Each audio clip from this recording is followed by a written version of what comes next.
The deep state's transhuman agenda is not inevitable. These clowns do not control the future necessarily. What happens next is up to us. Stay tuned and I'll tell you more. Welcome to part 6, the final part of our series on transhumanism. I'm Alex Newman, your host for Behind the Deep State. Thank you so much for tuning in.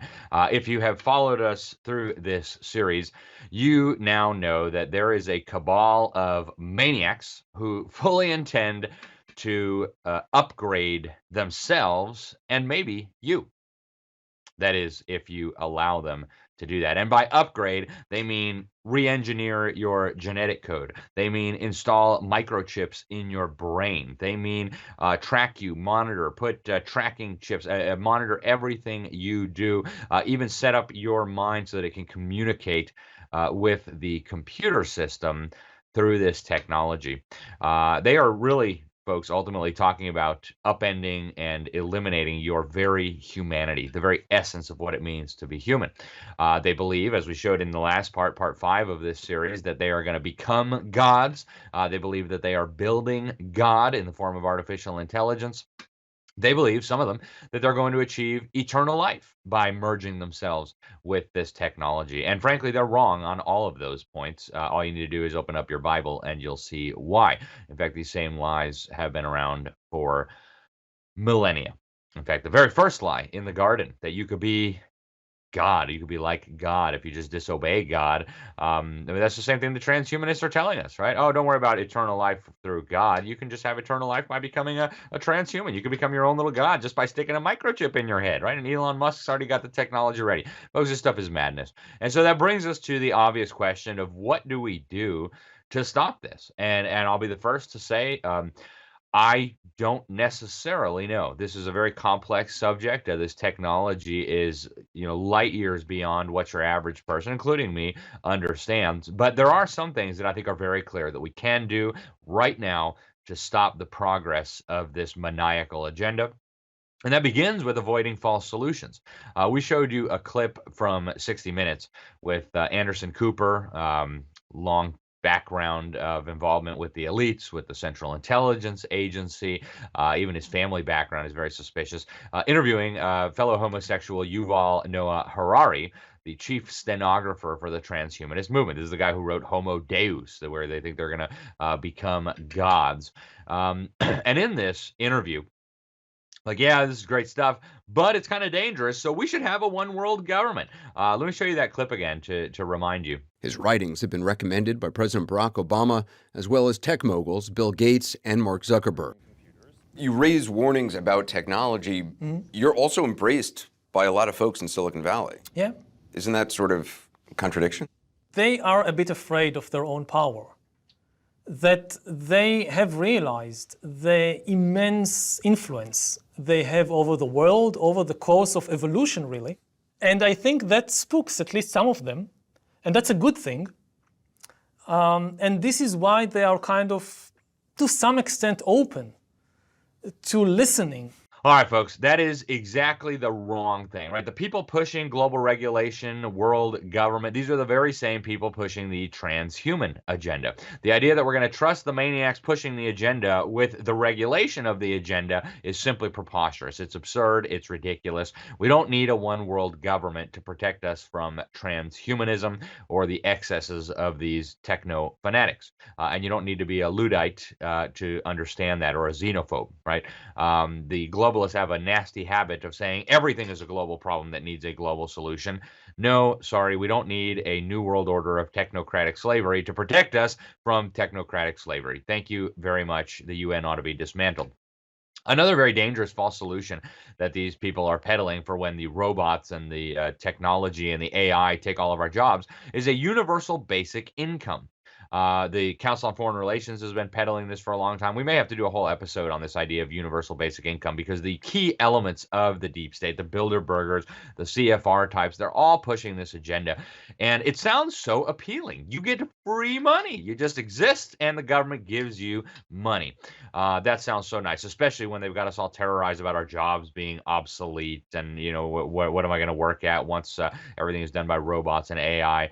Folks, this is extremely dangerous. first. Once they have you on a universal basic income, they call the shots. And then they'll say, well, you know, your universal basic income can go on your smartphone.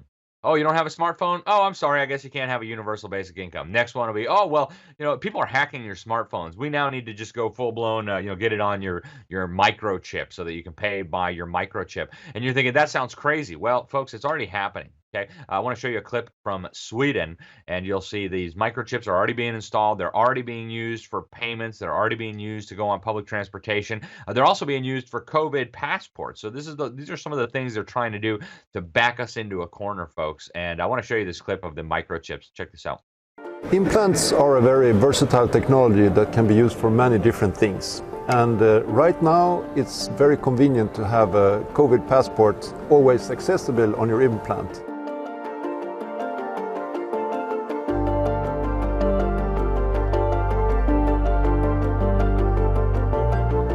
Embedded in his hand is a microchip that serves as his keys, his ID, and his wallet. Yeah, it's all in the chip, so I use it like to get around the building. Buy snacks. Yeah, exactly.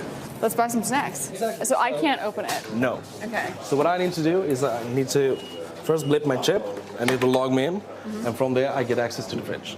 All right, folks. So that's where they're going with this, right? They want to give you your cash allowance. You remember that the patent we talked about, WO 2020-060606 by Microsoft, where your cryptocurrency would be tracked by this piece of technology that would be on you or attached to you or in you and monitor your body activity. This is where they're going with this, folks. So we need to resist these false solutions. Universal basic income should be a non-starter. Don't let them make you obsolete. Stay 2 steps ahead of the game. Make sure you have alternative streams of income, real estate, things like that. There are many ways to make sure that the deep state cannot make you obsolete. And the last thing in the world that we want is for everyone to become dependent on government money. Right? This is just how farm animals are. Right? They do what their masters say because their master feeds them. And you don't want to bite the hand that feeds you, right? So don't become dependent on a universal basic income. We must resist this crazy agenda. Another key thing that we can do right now, right this moment, is stop giving big tech your data. Just stop. Stop using Google to do your searches. Folks, every time you use Google, you're giving data to the very same criminals and clowns and lunatics that are pushing this agenda. You met Ray Kurzweil, chief of engineering at Google for who knows how long. These are the people who have these maniacal visions. These are the people who are working overtime to censor perspectives that they don't want you to see. They're burying the truth and promoting propaganda. Stop using them. They're manipulating you. They're spying on you. They're selling your data. Every time you search on Google, you are contributing to your enslavement. Every time you use one of these big tech services for anything other than something that benefits you and not them, you are helping in your own enslavement. Stop wasting your time staring at your Facebook newsfeed, right? Why should that little clown, pipsqueak, fascist Mark Zuckerberg, who's building his metaverse, decide what you see and what you're exposed to? Folks, you got to get rid of this idea that Facebook is a way to connect with people. It's not, right? That was just the false advertising, the fraudulent bait in the trap to get us all sucked in there. Facebook is not to communicate with other people. It's not to connect with other people. It's to spy on you. It's to manipulate you. It's to gather your data. It's to gather insights into your mind. That's why so many of the In-Q-Tel freaks were involved in standing up this company. So I have a Facebook, but I don't sit there reading the news feed, right? I use it to post stuff, and now they've censored it to the point where nobody even sees it, so I hardly use it anymore. Same thing with Twitter, right? Don't just sit there and scroll through what Twitter wants you to see, or Twitter, whatever it is. Stop using that stuff, folks. Apple, YouTube, all these things, right? Use them for whatever you can get out of them. And one of the things I say is give them fake and corrupt data. Anytime you can poison their data, do it. Give them fake birthdays. Give them fake middle initials. Give them multiple spellings for your last names. Give them fake locations. Just counterintelligence, basic counterintelligence strategies, folks. Confuse their systems, poison their data. Make it that much more difficult for them to use this against you. And also get the smart tech garbage out of your house. I mean, you don't need an Alexa to listen to everything you say, right? You just don't. Throw the thing in the trash. They sent me a free one. We sold it on eBay and made $20, okay? Get rid of the garbage, guys. You don't need these clowns spying on you. You don't need smart devices. You don't need Alexa doorbells. I mean, why? folks. Why are you going to give these people more data? Why are you going to let them make more money off you? Why are you going to let them know more about you?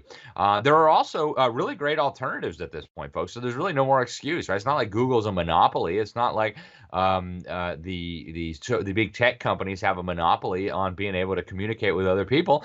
There are great alternatives. I'll give you a few that I use. When I do searches, I used to use DuckDuckGo until they went woke and started peddling, the climate change lies and stuff right on their homepage. But there are other great alternatives too. Search.brave.com is one that I use. Much better search results than Google. They don't spy on you. They've also got a browser that I use. It's phenomenal. And there are others out there. I mean, I'm just telling you the ones I use. Brave is great, folks. It is absolutely great. It was actually created by the guy who used to run Mozilla. I think he was the CEO there. And then they found out he gave $1,000 to defend marriage in California, the land of fruits and nuts. And that was successful anyways. The people of California voted to uphold God's definition of marriage, and yet this CEO was not allowed to stay at his company because he had given $1,000 to the pro-marriage campaign. Disgusting. So he went on and created a much better product. Download the Brave browser. It's obsessive about privacy. By default, it blocks all the ads and all the tracking garbage and stuff. Just use it, right? Stop letting the code from these evil companies be all on your website and collecting all your data. Right? I don't have any Google code on my websites. I don't have any Facebook codes, any of that, because I don't want them tracking my readers and my users. So there's all kinds of things we can do, folks, to starve these companies of the data that they need to continue enslaving us. When it comes to operating systems, if you don't want to use Microsoft, which is garbage, you don't want to use Apple, which is garbage and spying on you, Linux is a good alternative. I haven't quite been able to make the switch yet, but I know many people who have, and they are very, very happy about it.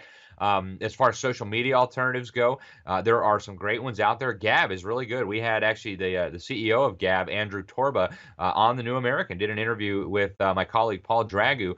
Go check it out. This is a Christian man who is doing what he can to build an alternative. They've got tens of millions of users already, and it's growing very quickly. They got members of Congress, all kinds of policymakers, celebrities, conservative leaders. So Gab is a good option.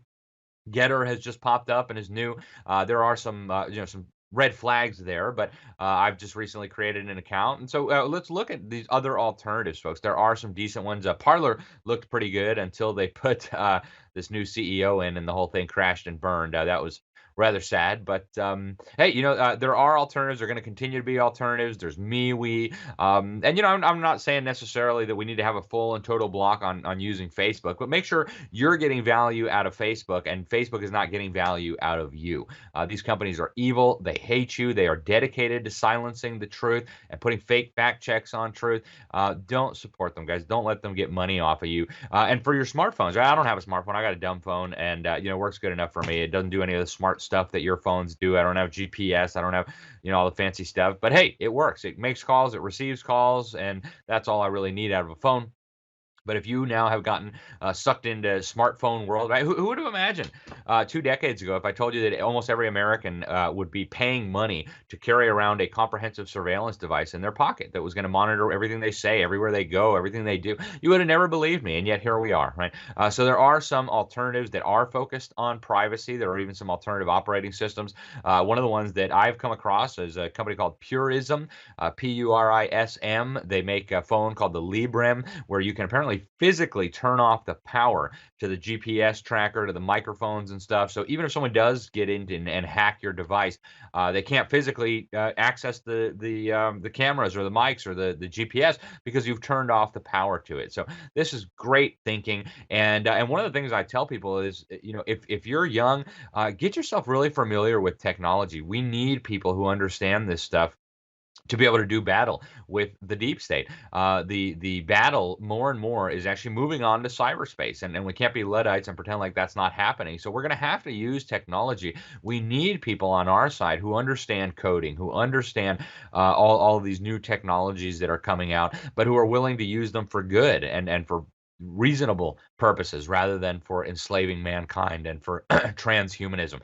So check out those options, folks, and do your best. Try to keep your privacy. Another key thing that everybody should be doing is getting access to good information. So if you're not yet subscribed to the New American Magazine, you need to be. Our most recent issue, in fact, has articles on artificial intelligence and transhumanism and eugenics and things like this by my colleague Dennis Barron. Great publication. If you're not yet subscribed to the print version of the New American magazine, go to thenewamerican.com right now. Get yourself a subscription. You get 2 issues every week, or excuse me, every month, delivered right to your door.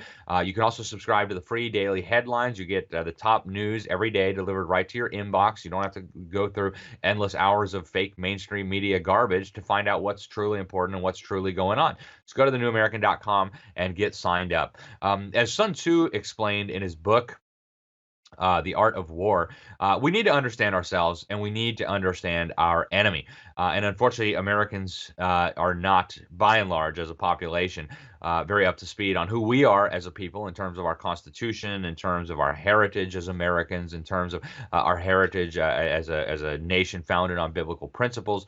Or on the enemy, on the deep state, on the diabolical forces that are pushing this transhuman agenda. So we need to get familiar with those things, guys. And one very basic resource that you can get is my book, Deep State, The Invisible Government Behind the Scenes. That'll give you some real insight into who these people are. A couple episodes ago, as part of this transhumanist series, we showed you that a lot of this madness was being foisted on your children through the education system. And really, it's a misnomer to call it an education system. It's not.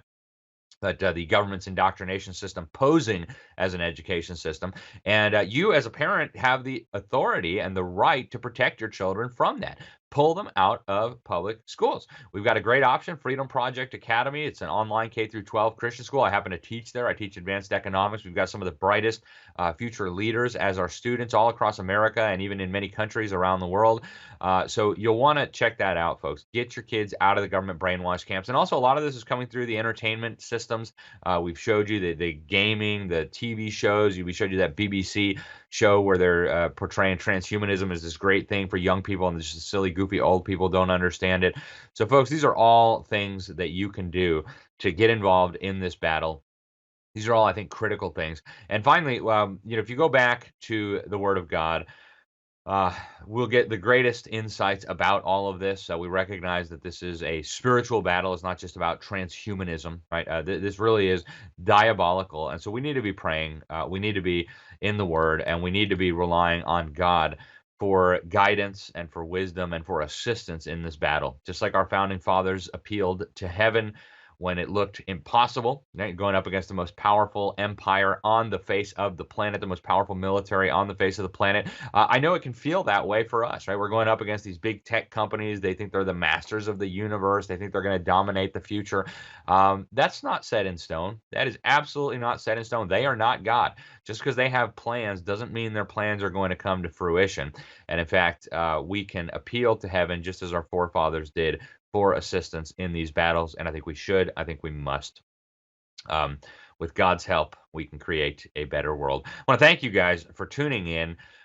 Please share out this transhumanist series, folks. These are things that very few people know about. These are things that very few people understand, but these are things that are going to absolutely impact every one of our lives in the years ahead.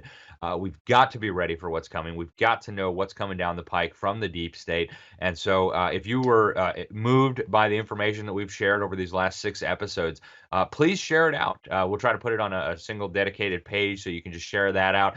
I know it's a lot of information. I know it can seem overwhelming. I know it seems some of it like bad science fiction, but we showed you the proof. We're not making this stuff up. The Canadian government's doing this officially, folks. This is going to be the policy of governments in the years ahead, and we have got to be ready. And step one of that is understanding what they're doing and understanding what we can do to resist. I want to thank you guys for tuning in. This is Behind the Deep State. I'm your host, Alex Newman. Until next week, God bless you all. If you enjoyed this video, please make sure to subscribe, hit like, hit that little bell so that you'll be notified whenever we post new videos. And also, please make sure to share this video with your friends. Email is a great way to do it. Remember, there are powerful forces working to steal our freedom and destroy our country. We need to work together, expose those behind the deep state. Otherwise, you can kiss your liberties goodbye.